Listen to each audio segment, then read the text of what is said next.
Director அடுத்தடுத்து அவரோட படங்களை அவங்க நடிக்க வைக்கிறாரு, என்ன விஷயம்? அப்படியா? டேரக்டருக்கு ரொம்ப நன்றி. என் மேல வச்சிருக்கிற நம்பிக்கை தான் நினைக்கிறேன். ஆக்சுவலி அவருக்கு ஜெனுவனா நான் ரொம்ப கிரேட்ஃபுல்லா இருக்கேன். பிகாஸ் எனக்கு வந்து இது ஒரு பெரிய ஆப்பர்ச்சுனிட்டி. பிகாஸ் நான் பண்ண கேரக்டர்ஸ்லாம் விட பிரேக் பண்ற மாதிரி எனக்கு ஒன்று வேணும். ஏன்னா எப்பவுமே வந்து நீங்க பாத்தீங்கன்னா நல்ல கேரக்டர்ஸ் பட் எல்லாமே மொனாட்டனஸா இருக்கும், ஒரே இதுவா இருக்கும். எனக்கு அதை பிரேக் பண்ணணும்னு நான் வெயிட் பண்ற சமயத்துல தான் இந்த கால் வந்துச்சு.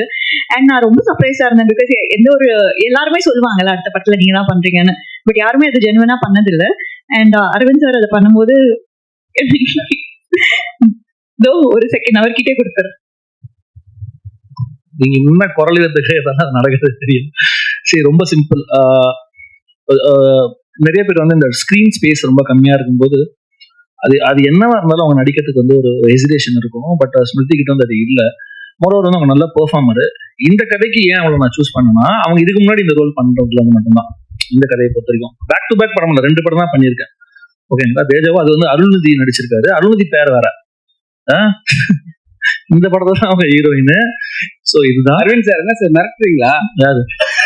மிரட்டலங்க, எக்ஸ்பிளைன் பண்றேன். ஸோ அதுதான்.